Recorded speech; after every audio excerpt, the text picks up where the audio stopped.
Wow.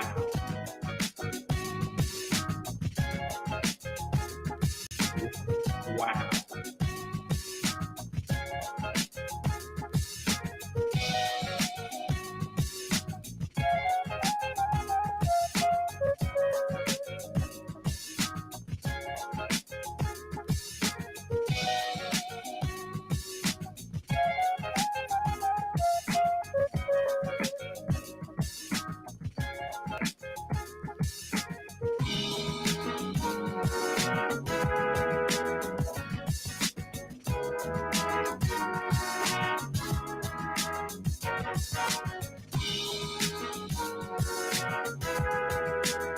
Wow.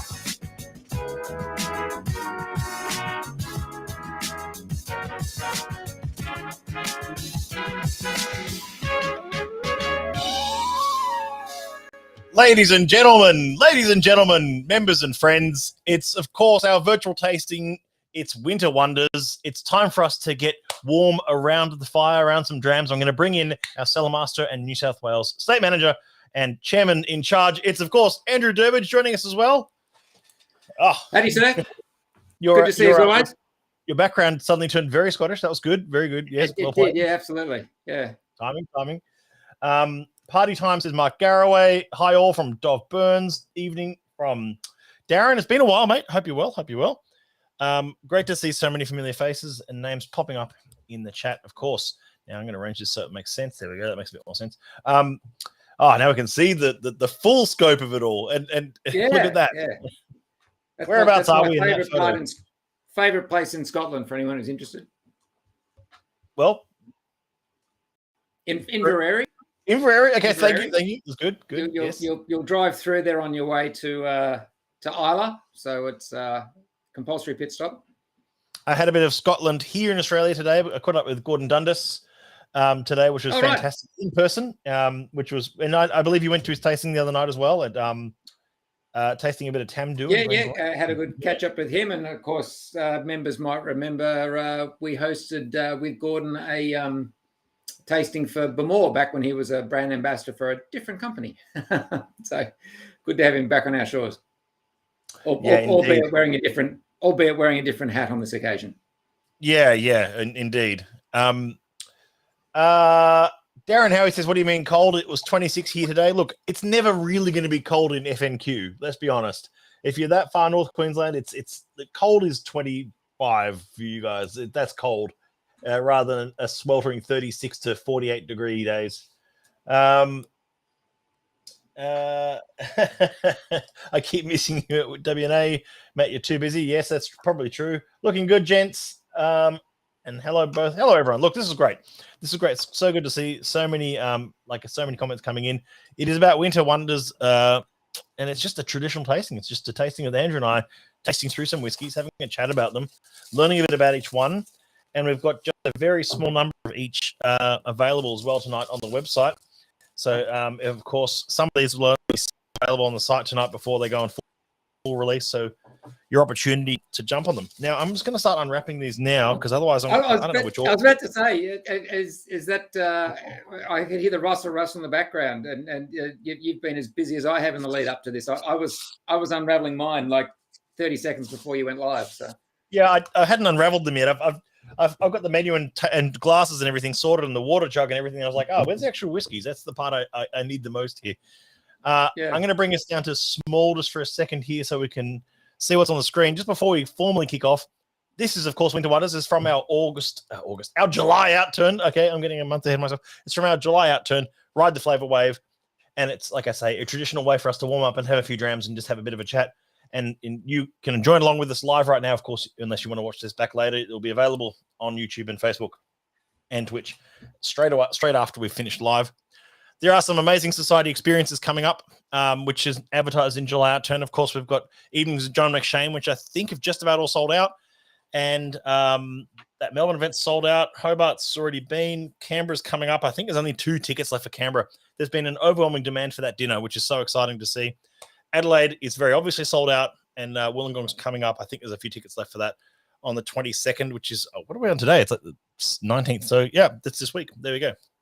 So lots of goodies coming up around the country in, of course, this month and next month in August as well. I just saw these photos 5 minutes ago. Amit, I'm giving you a shout out live on stream and throwing your photos up on screen here. Post your photos of your live stream. Post your photos of what you're doing and how you're enjoying your drams tonight. Of course, the best photos tonight, we're going to do a $30 voucher. So $30 voucher for anything on the site. That's for the best looking setup at home. Amit's got the lead at the moment, but of course, we'll just randomly pick one at the end of the night. Please post that is such a good setup there. I mean, you can see the setup for tonight's tasting. You can see a well-stocked cabinet in the background with Society bottlings there. And then just to the left, you can see a brilliant bottling as well. So, absolutely. I really should have cropped this photo. 10 out of 10, perfect score you'd have to say on that. I'd say if the left was cropped a bit, it would have been almost a 10. That's right. Yeah, it's pretty good. It's pretty good. And, of course, he's also provided an overhead view. I'm giving you this huge shout-out because you're in the lead so far. $30 voucher, of course, just going to throw one out there, of course, if for some great photos coming in on the stream.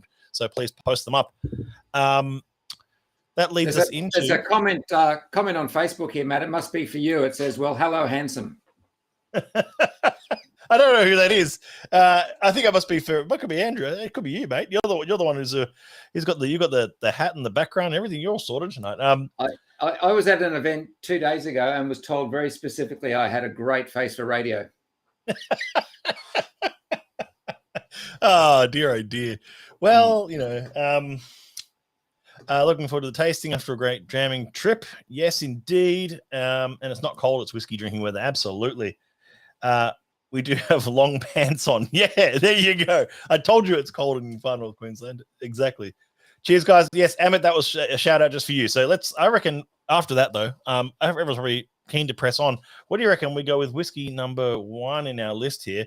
Let's go with 46.120, a dark and tropical path. Fantastic place to start. Fantastic place to start. Juicy oak and vanilla. I'm going to throw the details up on the screen here. Let's have a bit of a pour of that one. Now, all these samples that we like sending out, these samples are all, I know this is one of those silly sort of things to mention, but they're 30 mils. It's a full-size dram, and it's 30 mils at cask strength, of course. So it's you can pour 15 like I've done. You can share the other half. You can come back to the other half.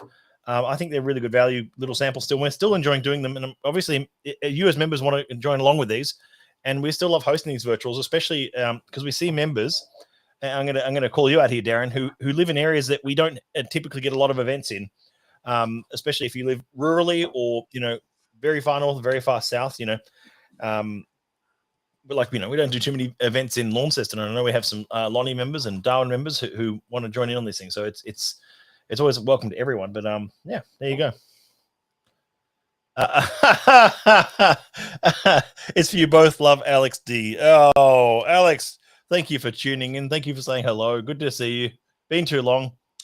Here we go. Question for AD, however, from Calte. I have a quick question of AD being a fan of distillery number 1. Are we, Australia Ranch, getting any peated ones? Because there's been some peated ones appearing here and there. Yes. Yeah. Watch this space. You know what? I'm just nosing this 46.120, just for those playing along at home and dramming with us virtually. We're tasting 46.120, a dark and tropical path. I think that's a very, very apt name for this whiskey. That's a very jammy nose, isn't it? It is. It's really cut like cloying and thick. Like there's lanolin on that nose for me. Oh, definitely lanolin. But I definitely the name of this distillery. We won't say the name, but you got a 50-50 choice just there. Yeah.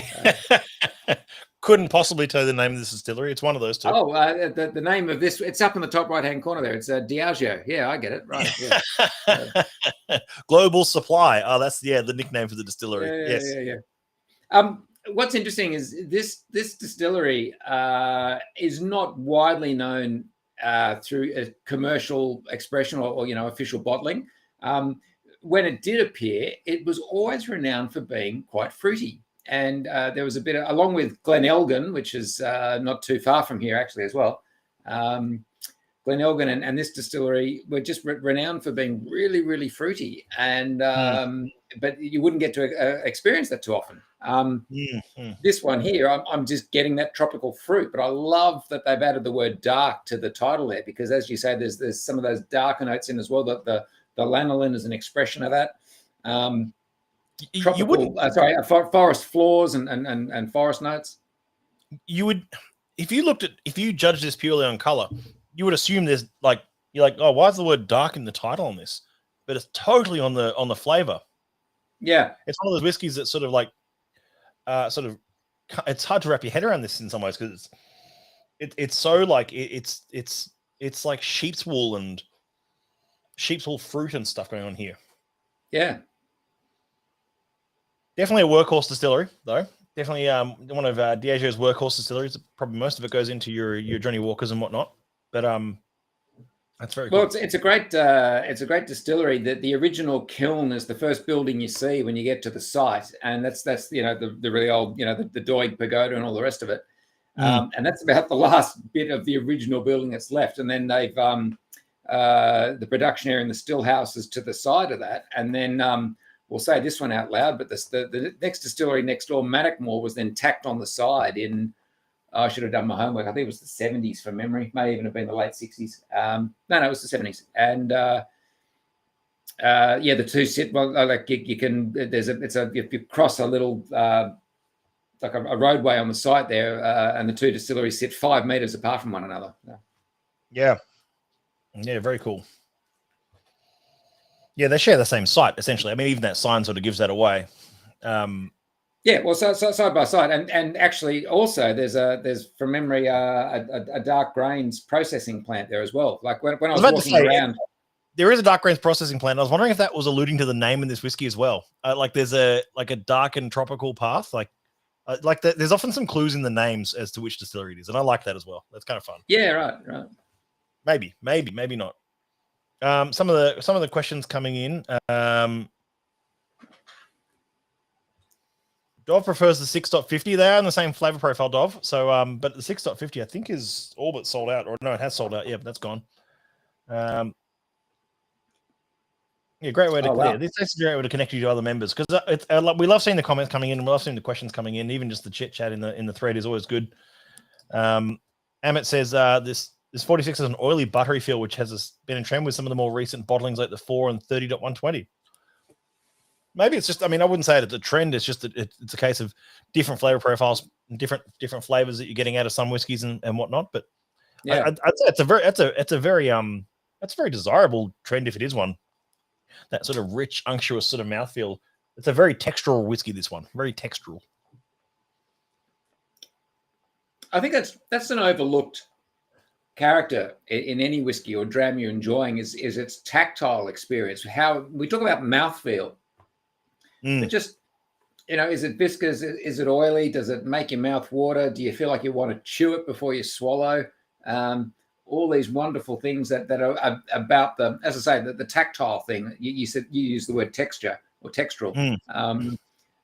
It's for me, it's that overlooked. Unloved sibling of the tasting experience. We focus on the nose, the palate, the finish. The mouthfeel for me is just as a crucial part of it. Wow.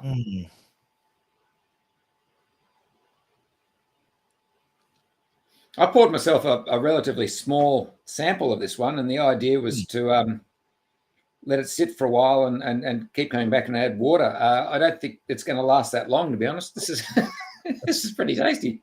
That's a very drinkable whiskey, isn't it? What are we sitting at? 59.8. It's up there. That's the other thing I was going to say. 59. I remember when the Society first launched in Australia and cask strength whiskey was pretty much unheard of. There were very, very few people who were aware of Glenfarclas 105. Aberlour Abuna had just arrived in the country. They were the only sort of two cask strength commercial expressions. And the fact that we had these whiskies in Australia that were bottled in the high 50s was extraordinary. And I remember a lot of that early stock came through that had been bottled at between sort of 54 to 57%. So when you had a Society bottling that was 59, that was considered a really big high octane thing. It was very rare for us to stumble across stuff in the 60s. Back at the time, the distilleries were still filling at sort of 63.5 back then. For all the reasons we've discussed in the past, they're now filling at much higher strengths, and so we are commonly now getting casks that are bottled. The society's bottling at 60, 61, 62%, but just the moment I saw that 59.8, I don't know why, it gave me a flashback to those really early society tastings where that was about as high as you'd see in those days. I think a lot, and do you reckon a lot of that has become the norm because of more acceptance of cask strength whiskey, but also, I mean, from the fact that we're now, distilleries are these days more, 20 years later, are now more filling at higher proofs as well. It's two things, Matt. It's they're filling at higher strengths, but we're also seeing a lot of younger whiskey. And so I mentioned, that's why I was quite particular in saying that in the early days of society, the stock that was coming through at that time was 10, 11, 12, 15, 14, 15, 18-year-old whiskey. So if you filled your cask at 63.5, by the time it was bottled as a 12 to 18-year-old, it had dropped down to 55 to 57. Now we're seeing the distilleries fill at higher strengths, and the society is bottling a lot of younger stock now, 6, 7, 8, 9-year-old stuff. And so there hasn't been the same amount of loss to the angels. And hence, again, for those two reasons, we're seeing the high strength now to the point where you hardly raise your eyebrows anymore. It's the norm, isn't it? I think the only time I raise my eyebrows is really these days when it's over 65. And you sort of get to, there's a few whiskeys we had a couple of 107s recently in recent time, which were like 66.8 and 67.1%. It's like, all right, that's just I don't know. That's not really my thing. Like I'm not really into that style of, and they're really big. And some people really like that style of whiskey that's just like 68% sherried whiskey, and it's like, ugh. Well, what was our Port Charlotte, the Mexicano Cantado? That was 66 point something, wasn't it? Yeah, it was. It was like 66.1 or something. I don't remember. But that was 65.9 or something up there.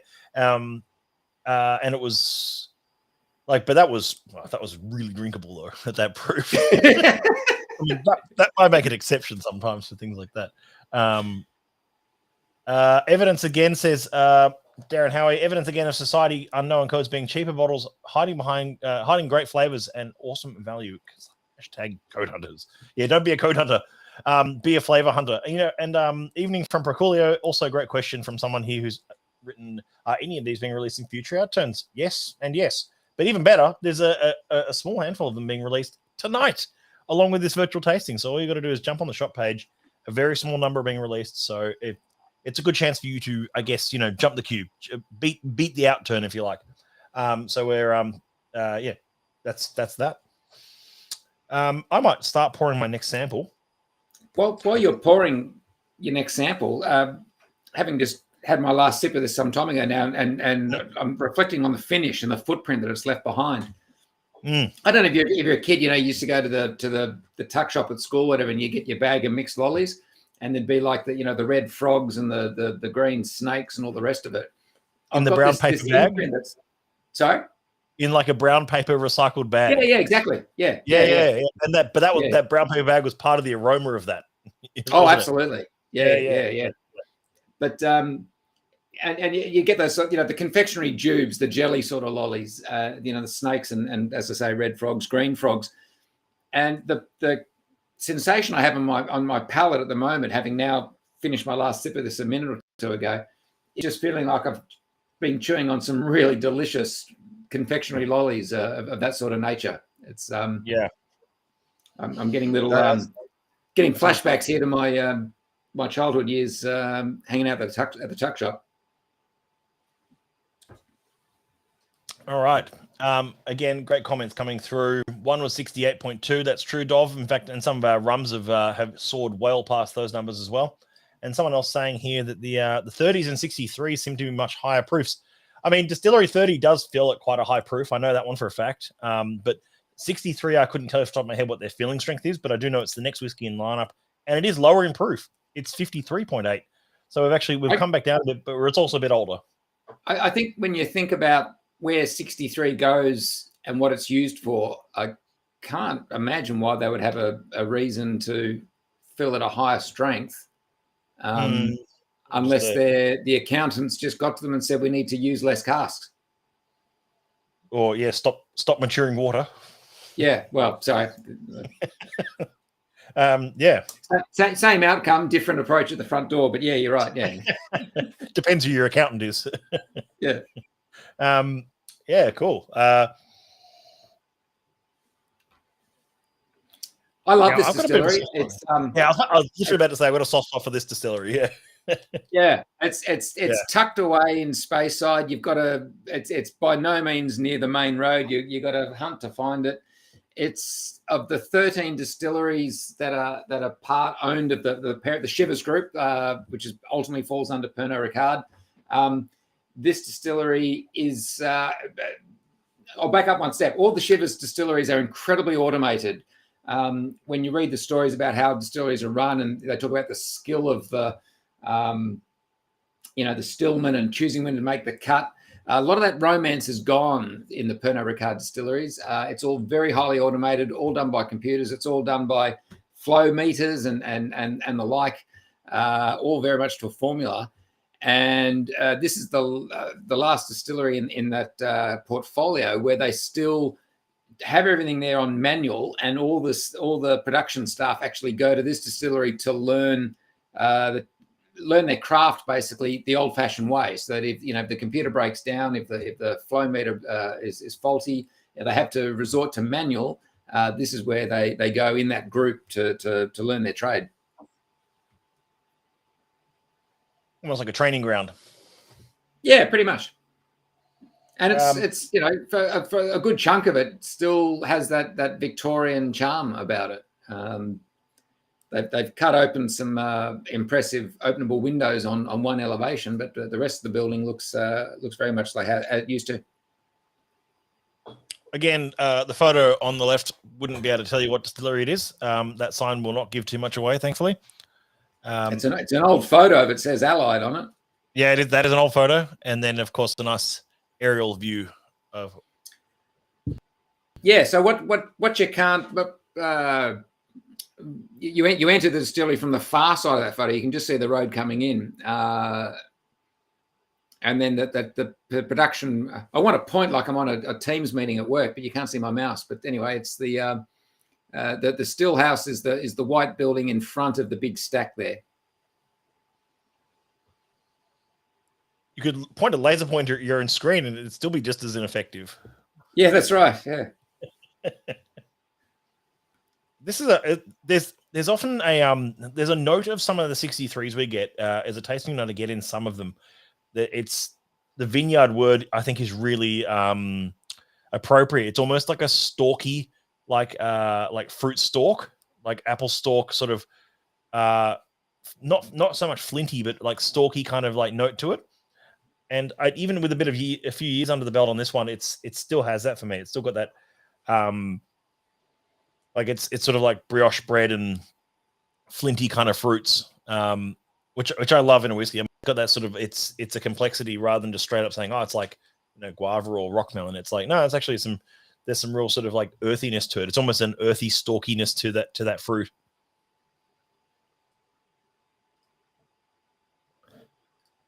Yeah, lovely fragrant nose coming in on the comments here. I'd love to hear what everyone else thinks of this whiskey. Throw your comments, please. Just pop them into Facebook, pop them to YouTube.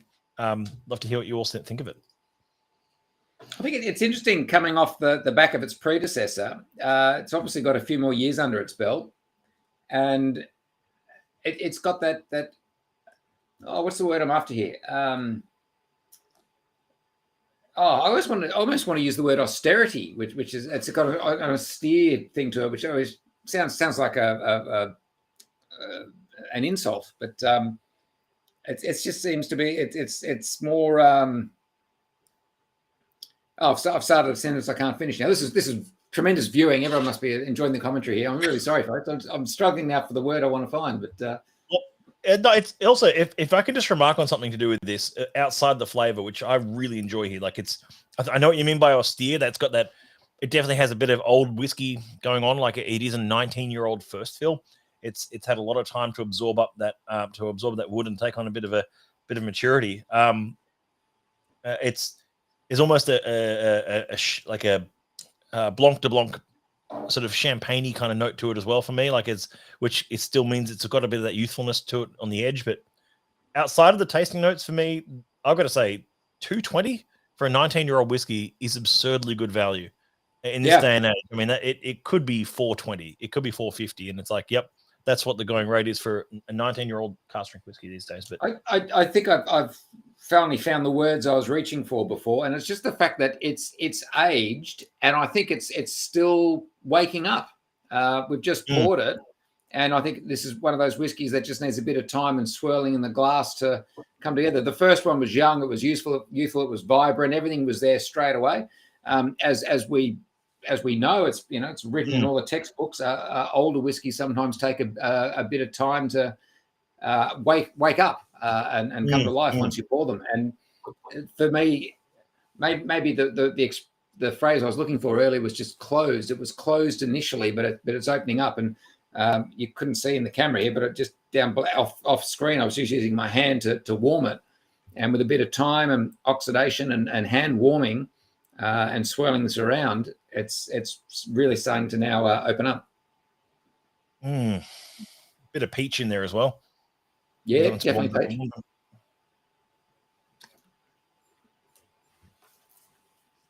We've had a couple of older whiskeys lately that kind of remind me of they actually remind me of like aged Riesling. Does that make sense? Like those kind of whiskeys that have picked up that sort of that soaky aged Riesling kind of note to it. That sort of I don't know, like where it's like aged ferment. And this one, I think, veers into that category a bit for me, which I really, really appreciate.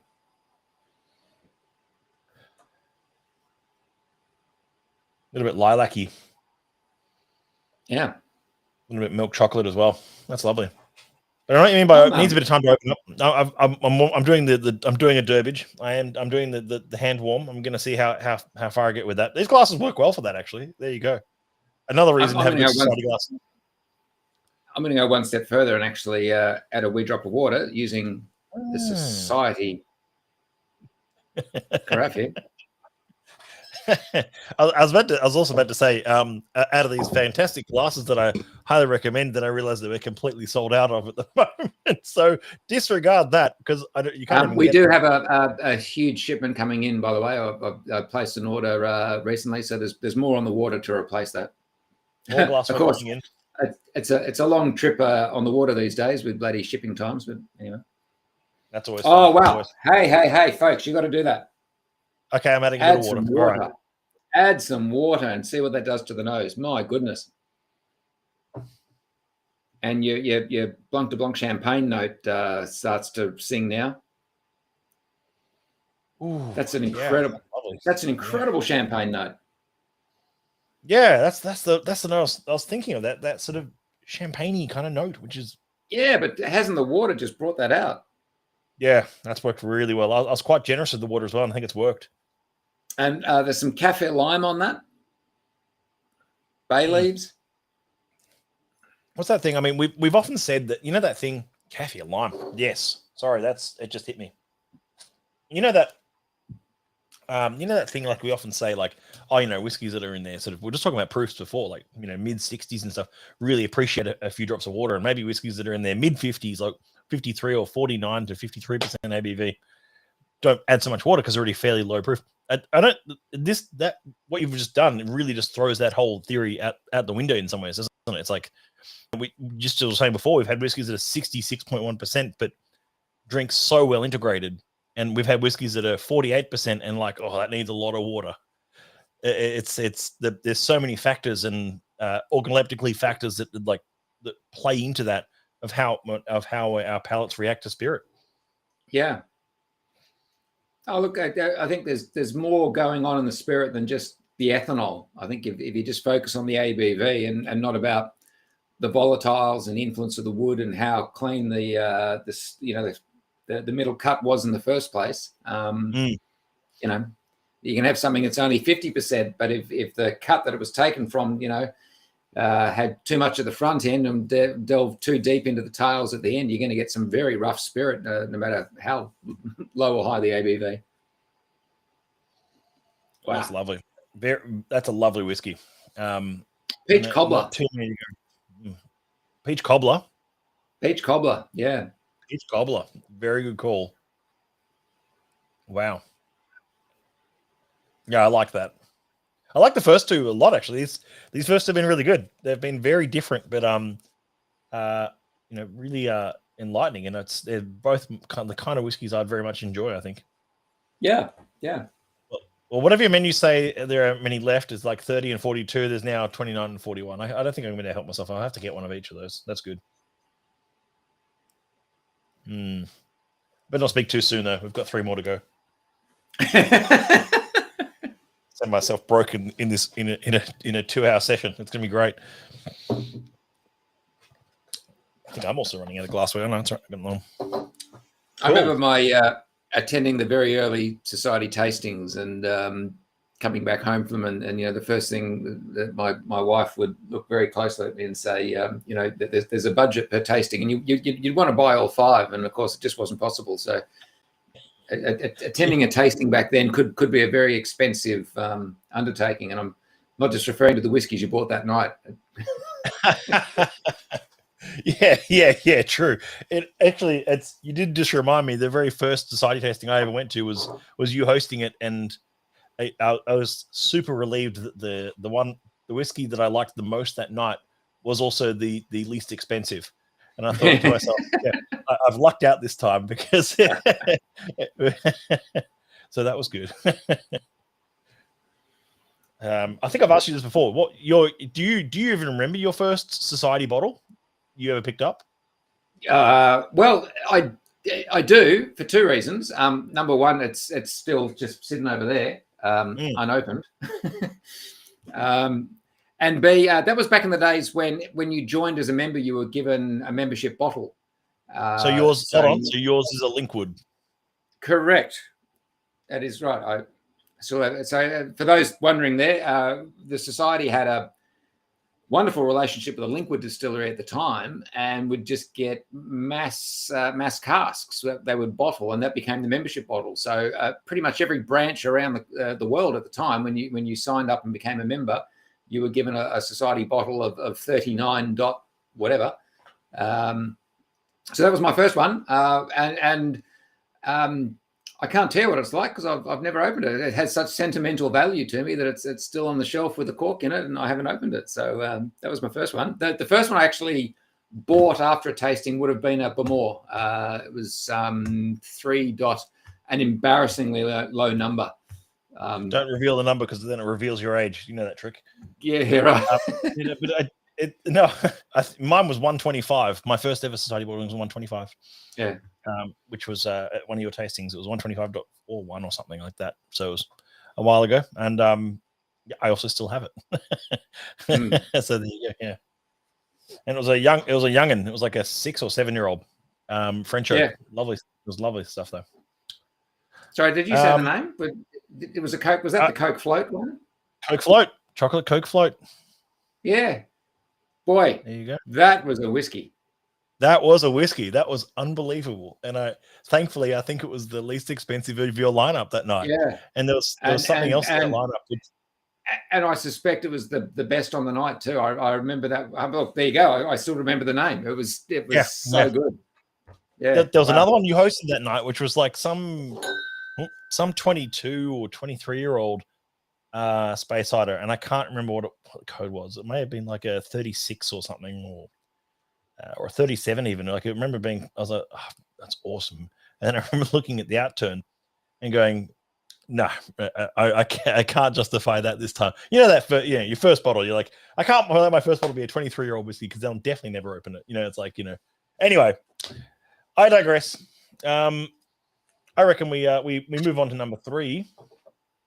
You'll need a fresh glass for this one, because it is light and delicate, ladies and gentlemen. We're heading into the light and delicate territory. I'll tell you what, if you'd said to me at the start of the night, with no other background information, what flavor profile would you put a 26-year-old distillery 42 into, I would not have said light and delicate. No, and that's the thing I love about light and delicate as a flavor profile, which I want to touch on now nice and early, is that it is still cask strength. Like the fact that we're drinking cask strength whiskey, but it's light and delicate. It has nothing to do with the proof. I've said this before numerous times. The flavor profile has nothing to do with the cask type. It has only everything to do with the flavor profile. That's why we've had young and sprightly sherry butts. We've had deep, rich and dried fruits, refill bourbon hogsheads. And we've had, this. But this could have gone first in the lineup perhaps, but it was a bit of a sort of I guess a gamble at the same time, because this distillery is known for having a bit of funk and a bit of peat going on. It was a distillery, also Distillery 42, which you can see on the screen here at the moment. Interchangeably used their two distilling words. I'm going to say them. Otherwise, this makes no sense. But they interchangeably used the words Tobermory and Lecheg for both peated and unpeated runs. I suspect this is the former, as in like this is an unpeated run. But this one falls into light and delicate, and I think we've said, Andrew and I have said this before. Like when you're in the territory of 26-year-old whiskey, in this case, 26-year-old island whiskey, they start to get very delicate. They start to sort of become very like soft, nuanced, lovely sort of examples of the spirit. It's a bit like really old Islay whiskey. They're not peat monsters anymore. There's no huge amounts of smoke wafting over them. They're these delicate beasts. And nosing that straight away is an absolute delight. That is. So look, three things to say in response to what you've said and introduced so far. First of all, this is absolutely in the right spot in that lineup. It should not have been first. The nose on that straight tells you straight away that this deserved to come in at 3. Secondly, I don't know if it was a deliberate choice or not, but well done on all your photos tonight, actually showing the name of the distillery. Was that deliberate or just? Yes, but I wanted to sort of hide the. Anyway, look, I was trying to like the Glenlossie one was really like obvious, and I was like, yeah, okay, then I'll scale it back, and this one's even less so. You can just make it out in the middle of that photo there. But yes, because then I don't have to say it; the photo gets to say it. So I'm fine, and I actually love the fact that this photo kind of, just on my screen at least, sort of melds in with your screen here almost, like the green shrubbery. Okay. So if Andrew drops out any second now, it's because he's actually been physically transported to the place that he's at right now. It's okay. And then look, I agree with you. Of the two variants made at this distillery, I think it's the one starting the T. But it's at that age though. It's almost like who knows, but even better, who cares? I mean, you can speculate over the name or distillate. It's like you could probably find that exact cask and be like, the distillery would say, "Man, we don't know either." It was, back then it was one of the two, and it's either subdued enough or it hasn't, and it's probably the T, but it's also it's a second fill bourbon barrel, so 26 years in that. I think the oak influence is just where you want it to be for that amount of time in wood. The outturn of only 142 bottles, and the low strength tells us that it was a cask that the Angels got stuck into pretty significantly. And it's had really interesting interaction along the way. Not a lot of this distillery gets matured on the island. The warehousing facility, despite all those many buildings you can see there, the actual warehouse itself is almost there just for the tourists. Most of the stuff gets shifted off the island, so I don't think you're getting the sort of the maritime spray or the coastal influence that the distillery would normally have us believe is there. But I'm just going to jump in on this comment, because I totally agree with whoever said that. Already in love with the nose alone. Like the nose on this for me is captivating. And I truly mean that. It's just, there's so much going on there. I haven't even tasted it yet. It's just the nose. Well, is it's funny for me when I tasted it. It was almost disappointing because the nose was so good, and yet the palate is only just very good. If that makes sense. And it's got an interesting character to it. The first thing I actually thought of was drinking an old can of sarsaparilla. It's and maybe that gets back to that sort of funk note that you mentioned at the start there. This is also a whiskey, a sarsaparilla, like an old, like an aged sarsaparilla. I don't know how else to describe that, like an aged root beer. And there's a word I was going to say out loud, and Darren's beaten me to it. I don't know if you can bring up Darren's comment, but ashy finish, definitely ashy. There's an ashiness to it. Oh, this is And I think this is 48%. This shows its age. Yeah, at 48%, with this being light and delicate, I can't for 1 nanosecond imagine adding water to it. I don't think it's going to. I can only see it deteriorate with the addition of water. I'm not going to risk it either, and in fact, I'm going to let the rest of my dram sit for a bit and come back to that, because that's an absolute that's a winner in my opinion. That's just delightful. There's almost like there's a bit of cucumber, like ripe fruits, but really old root beer. Cucumber's a good call. Yeah, like cucumber sandwiches kind of thing going on there. Yeah. Oh.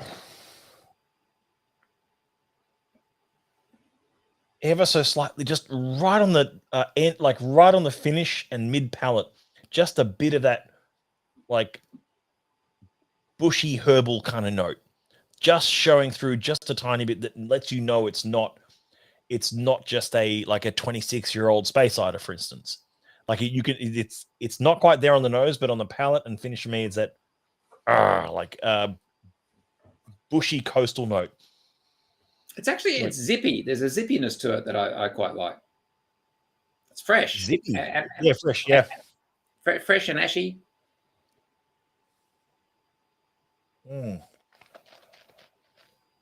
I say I'm going to park it for a while as I take another sip.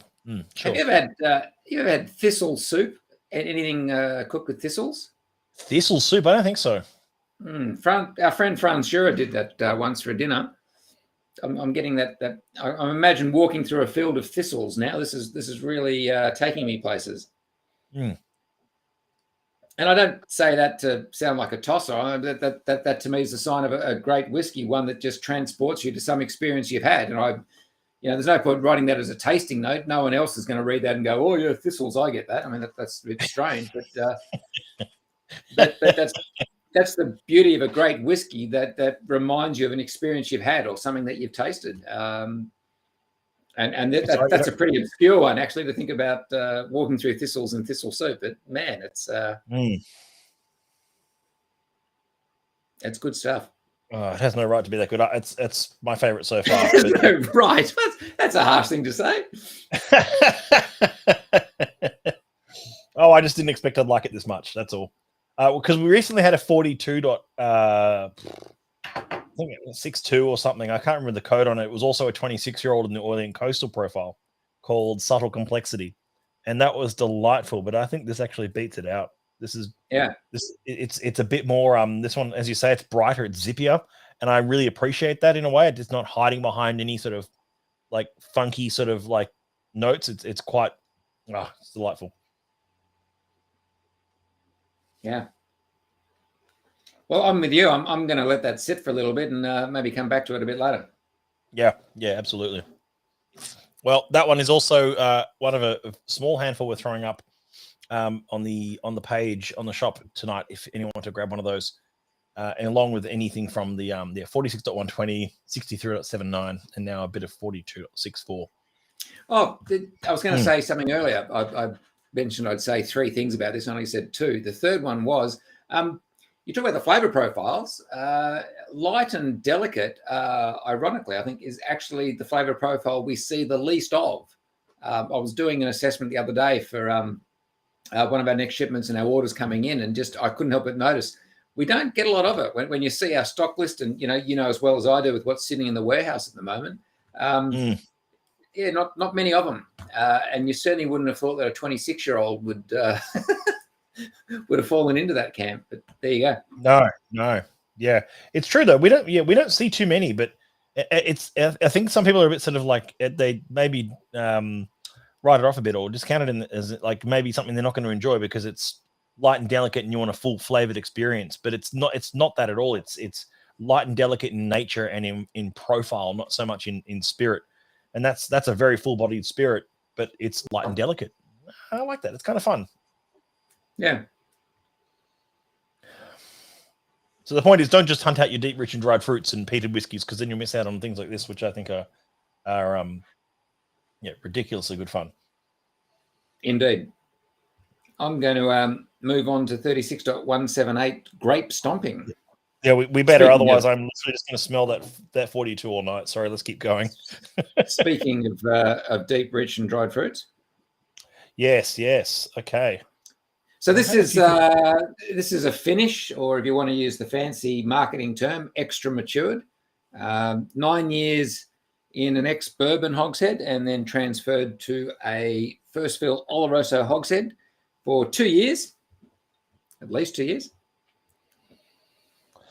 And this is a distillery, one of the classic Diageo distilleries that still uses worm tubs, and so it makes for a meatier, richer. Can you believe I just said that? A meatier, richer. I like that. That's richer, good. Yeah. Meatier, richer spirit that can stand up to oak and cherry wood pretty well, and on the nose straight away you can see that's a pairing that's actually worked pretty well.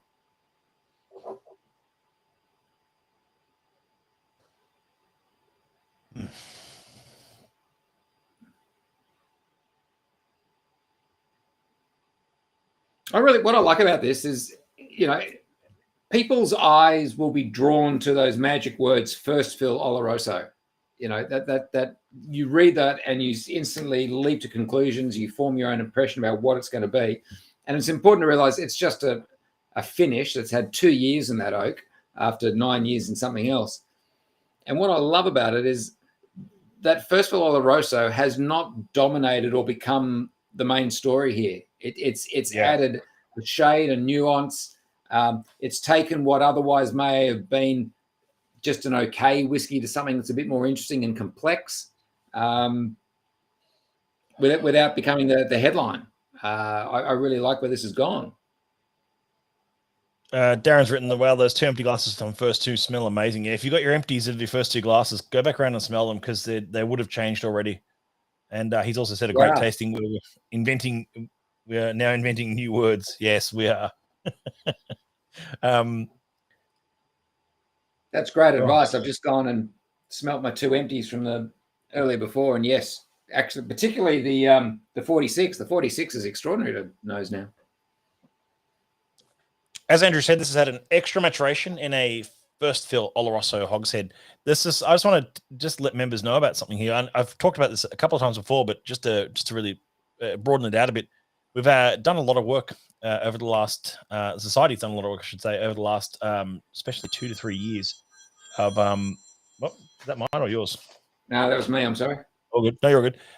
Society's done a lot of work over the last 2 to 3 years in terms of building our relationships and our supply from quite small cooperages and bodegas across Spain and across and even across the US, and including some of the UK, but cooperages like Speyside Cooperage with their other operations, of course, overseas in the US and, of course, in Europe. And that involves, of course, Kai, our spirits director, Ewan, who's our spirits manager, who looks after all of the tasting panel. And there's him doing some Sweary research, always training up the palate and always improving on what we're offering up. And there he is in his glamour shoot for Unfiltered magazine at some point. And there's Charlie, who also leads the panel with him. And there's an early tasting panel photo when they sort of revealed who was on the panel. And right in the middle there, sort of nosing towards us, is Pip Hills, a very young Pip. A very old photo, but I do love that photo of the early panel. It's a lot different these days, and it's a lot more researched and and a lot more going on behind. Matt, just go back one photo. The bloke to the right of Pip is not PJ. I've already checked. I've already checked. That was PJ. I know. And when I first saw this photo, for those who don't know PJ, he was the previous Queensland state manager before Scott Mansfield, who still regularly comes to our Queensland events. And I looked at this photo and I said, "Is that PJ on the right there?" The second from the right, and Susie confirmed to me that it is indeed not PJ. But I thought it was very cool. PJ wouldn't. That looks like PJ now, but this photo was taken 40 years ago. So, it's like it's not really possible. But yeah, it had me for a moment there. But a lot of the research that goes on is collaborating directly with these bodegas and a lot of these places across Spain, across Jerez. And a lot of these sherry cask producers that we're working with, like Gonzalez Baez and Vizima and a few others, that we're just not. They're too small to supply some of the big supply of Scotch whiskey. They're too small to supply your Glenrothes, Macallan, Tamdus of the world. They are only really able to supply a small portion of this industry, and we are still, thankfully, small enough to actually source some of the best wood, some of the best sherry wood. And this, what you're tasting here, this 36.178 grape stomping, is an example of that. Is an example of that relationship, this extra maturation in ex Oloroso casks that otherwise we wouldn't see. So I think that's a really exciting sort of insight into what we see and what we're sourcing from these bodegas. There's actually an actual photo from the Bias warehouse of casks maturing sherry. And there's a cheeky photo of some stills, because you got at least one set of stills in.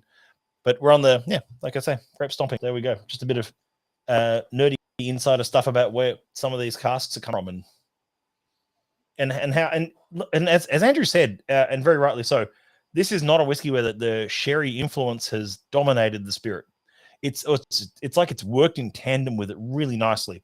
So you're getting those sort of like a bit of that plum stuff going on, but a little bit of that sort of gingerbread, bit of Ribena for me as well. But I love those notes. It's complex. It's interesting. It's not just sherry bomb.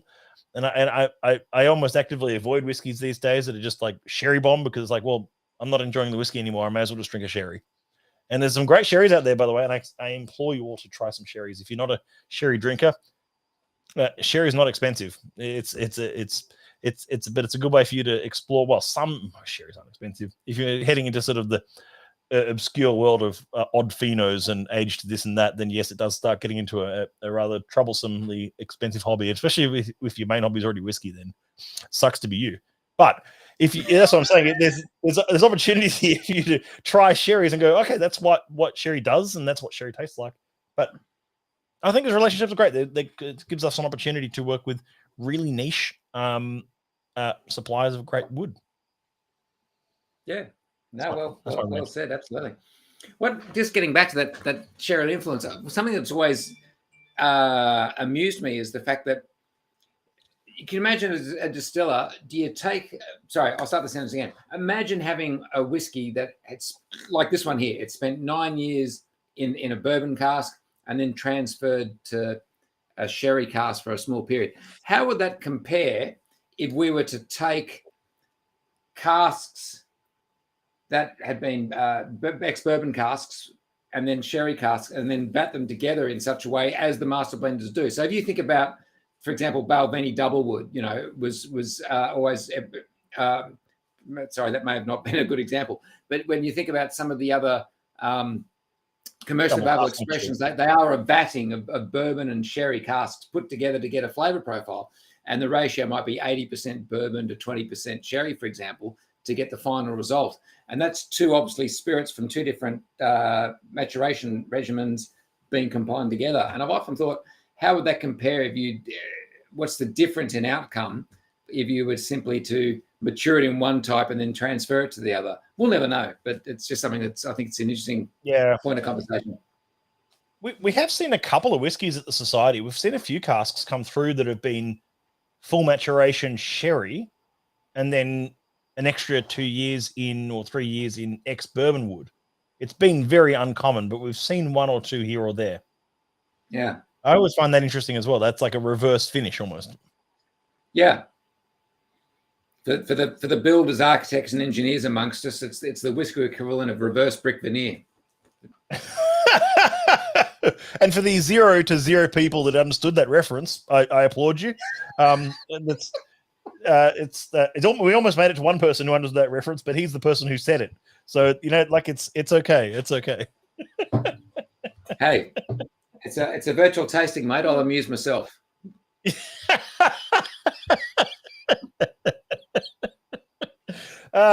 Dear oh dear, we must be on the 4th dram.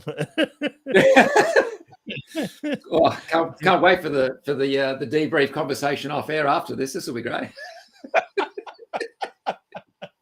Dear oh dear. There we go. Anyone added water to this? I'm just about to, and I'd love to see in the comments if anyone else is doing so. That's what I was thinking. Love a good. Someone here that writes, "Love a nice Amontillado before dinner." Yeah, awesome. That's so good to hear. Like I said, there's so many good sherries out there, and it's great to explore. It's like if you want to explore good Scotch whiskey, most of it is in ex-bourbon. So I encourage you every so often drink a bourbon, like discover what bourbon is and how it influences whiskey.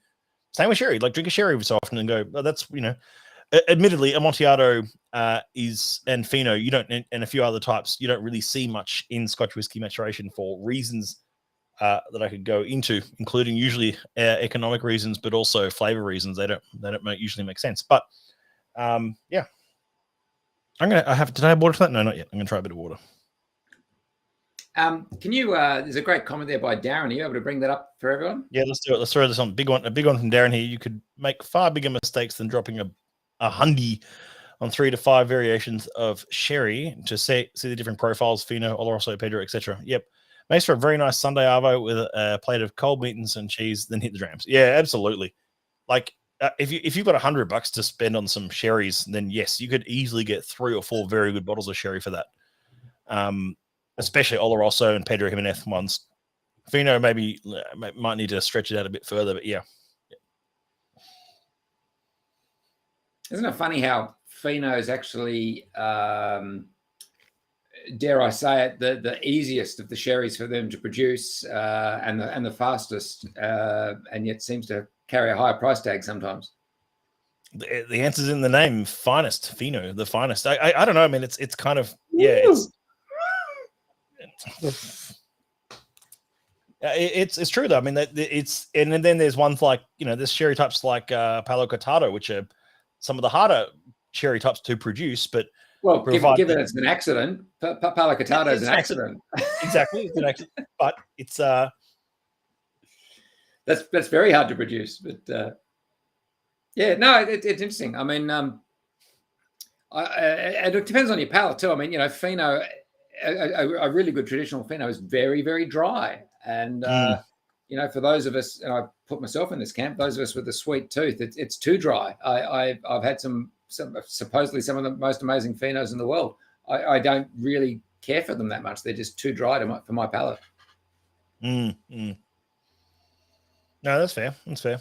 But you can pick up quite aged sherries, quite cheap, a bit like aged Armagnac. It's like you see something like a 1963 Armagnac, and it's like $200. It's like if that was a 1963 whiskey, you'd add 3 zeros to that. Yeah. Yeah. My phone's beeping in the background here. Shout out to the Whiskey Gaucho, Mr. Espinoza, who's watching us. Mr. Espinoza. Thanks for tuning in. Indeed. Cool. Well, all right. Is that time to transition on? I reckon it is. We've got one more to go. Of course, you playing along at home, enjoying these drams with us, you can do this at your own pace. But of course, we are also going to just taste along here with you and move on to whiskey number 3.326. On guard, a 17-year-old peated profile. It's not like we'd ever end with a peated whiskey. Come on, this is great. So 3.326, one of 240, 56% on the dot, and it's a 17-year-old and it's been extra matured in a refill ex-Guianese rum barrel, which I'm going to check my numbers here, but it was R2.14.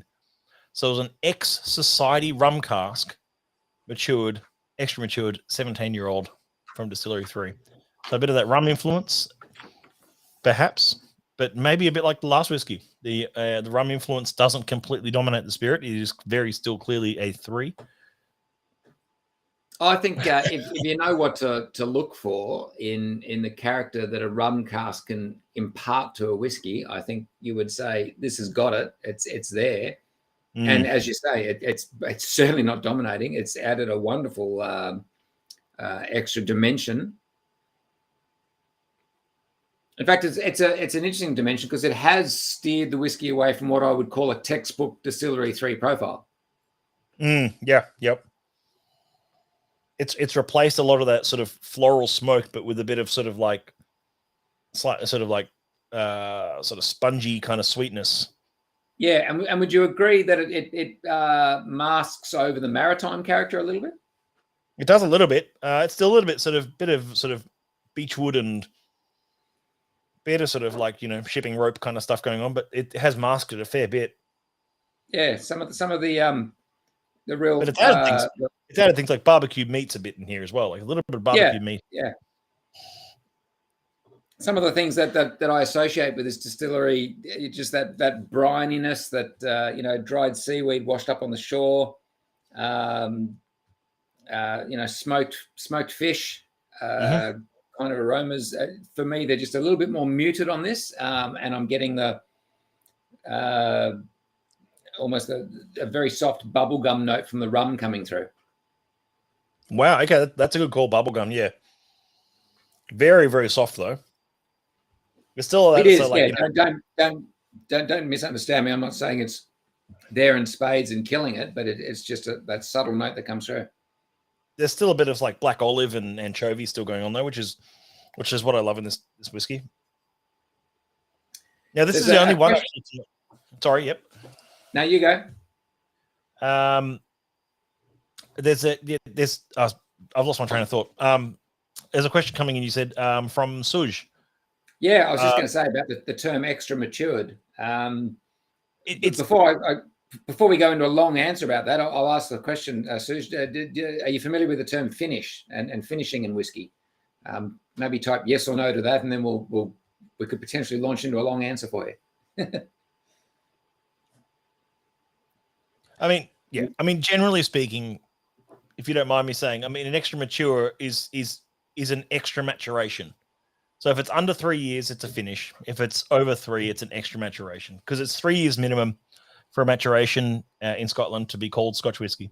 So if a whiskey spent in 3 years and 1 minute extra in a different type of cask or another vatting, then that's an illegal word, isn't it? Vatting. But if it's used in that way, it's taken on an extra maturation period. Yeah, it's one of the market. Yeah. Look, it's an interesting one that the marketing teams of many companies play around with that. I mean, it was Glenmorangie who were the first to coin it, and they used it for their range with the Nectar d'Or and Quinta Ruben and so on. And that was for something that had only been finished for 1 year. But it's extra matured sounded a lot more impressive than just finished. It's like that Jerry Seinfeld routine about extra. If you've seen that, you'll know what I'm talking about. But the marketing extra sounds more impressive. It is a bit of marketing, but in our case, it does mean it's had a full extra maturation period. Yep. So perhaps in this case, it's exactly right. Previously, it says in the full tasting notes, previously in a bourbon barrel for 14 years before being transferred to an ex-Guinness rum barrel. So it's 3 years in a rum barrel. It's a full extra maturation. I agree with what you're saying. I suspect the society is the only entity that is subscribing to and sticking with that definition. That's what makes us utterly unique. Absolutely.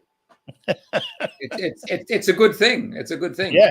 I'm not sure who's brought that comment up, but boy, I agree with burnt tire. There's a bit of that going on, and that ties in with that rum influence. That I think is the rum cask's fingerprint. Yeah. I'm going to add a bit of water to this. I think it's sitting in the glass for a bit. It's really the rum notes be really evident now. I think after it's opened up a bit. Now I'm going to try a bit of water as well, like you.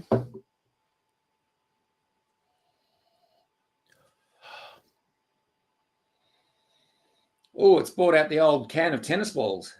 Oh, good call. Good call. Wait, didn't we have a 3? Didn't we have a 3 like ages ago called opening a tin of tennis balls? We did have a whiskey called opening a can of tennis. I can't remember if it was a 3 or not, but you're absolutely right about the name tennis ball being in the name. There was a tennis ball named whiskey, which I think was a 3. Yeah, okay. Yeah, and that was and everyone talked about that one for ages afterwards. A bit like the 121 we had, which was opening the bonnet of a vintage Jaguar, which everyone is like, it was like one of those ones where everyone mentioned the one with the Jaguar in the name. It's like, yeah, for years there. I can't because we all know that flavor profile and smell, don't we? You know, opening the vintage Jaguar. I mean, that's. I mean, yeah, I've only got 2 vintage Jags left. It's I open the bonnets whenever I get the chance.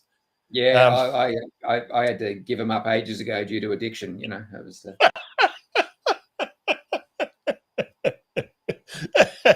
Yes, I'm detoxing with my Ford Escort now.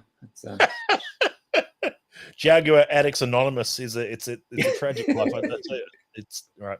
Andrew's been through it all. Didn't think this would happen, but this has topped the 42 as my MVP of the tasting.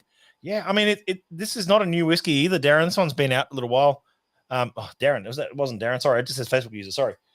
Whoever said that, yes. Didn't think this would happen, but this has topped my 42 as the MVP of the tasting.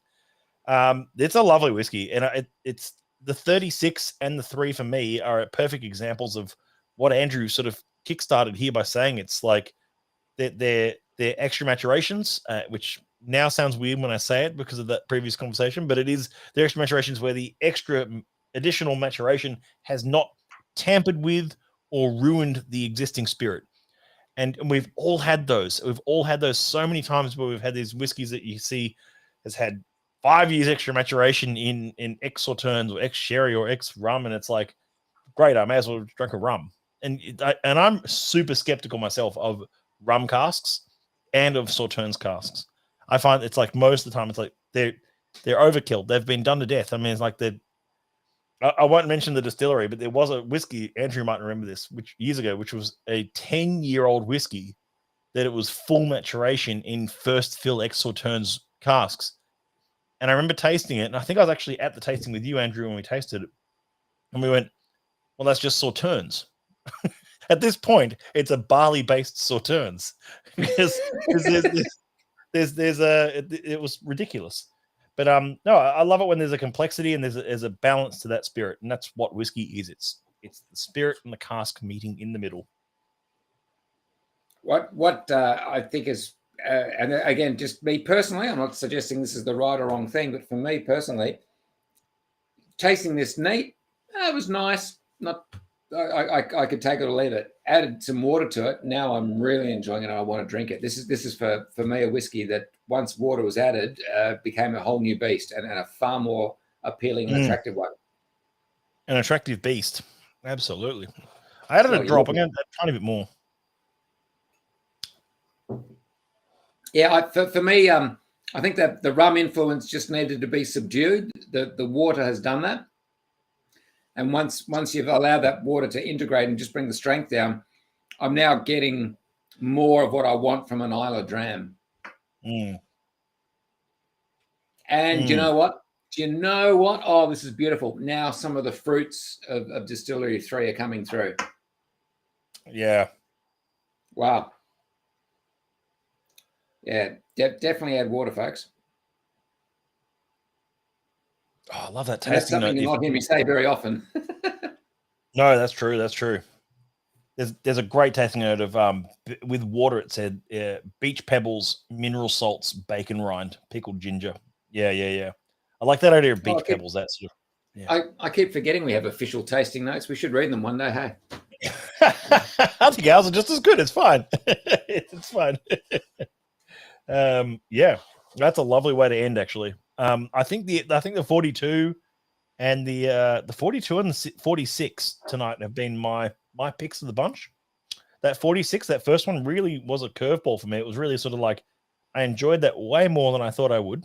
But that I can't get over that 42, that 26-year-old. It's I've gone back to the 42 now, which I left a bit behind, and it is just singing. How much is that? Yeah, it is so gorgeous. It's even brought out a sweet toffee note now, and banana bread. Toffee, yep. Banana bread, toffee and banana bread, which I suppose is banoffee. But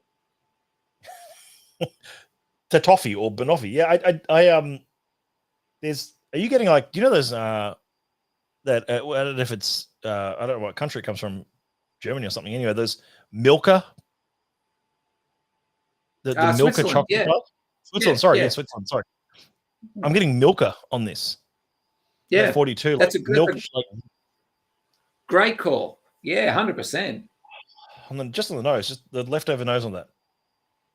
You know, of all the virtuals we've done together, I can't think of too many where we've gone back to whiskey number 3 and finished the event talking about whiskey number 3. Still raving about 3. Yeah, no, it's ridiculous. Milka is Swiss mate. So I feel like the mate on the end of that is almost like a Milka is Swiss mate. Like I really like. I'm sorry, I've obviously offended someone with Swiss heritage with that comment. I'm sorry, but no, I appreciate that.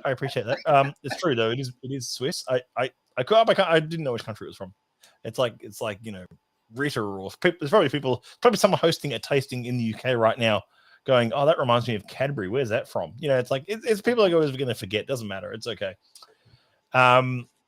Cool. Well, that sort of ends the formalities of our tasting tonight. With Andrew and I talking through 5 winter wonders, and it was just like I say, a traditional tasting of us talking about good whiskey and enjoying a few drams together with you virtually, and throwing your comments up and your questions. It's been really great.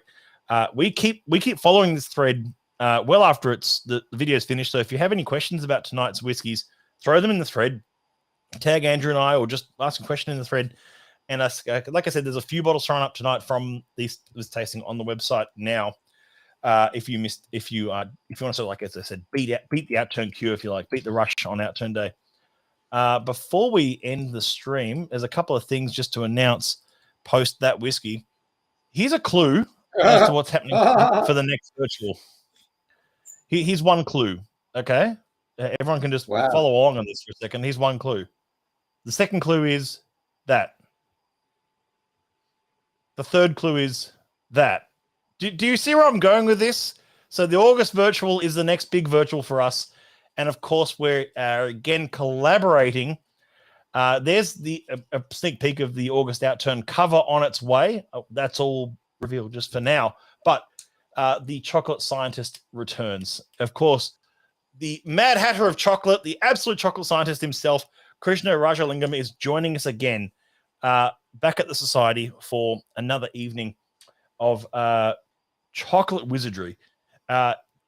It's no secret. I've been working with Krishna on this now for, I'd say it's about 4.5 months in flavor pairings, in ingredient preparation, He'll call me up at a weird hour and say, Matt, if I get this particular matcha powder from Peru and use it with this particular dark chocolate that I'm able to import from Colombia, do you think that'll work? Can I do that? I'm like, let's do it. Let's go nuts. Do it. I don't care. It's great. That sounds great. It's like, and that's where he's come back and he's created these 5 amazing flavor profiles and these 5 pairings, I should say, which I've just cropped off the bottom of this image, because it's not ready to show just yet. But this is really exciting that we are back with Krishna. He'll be back, of course, for us to share in the most amazing virtual next month as well.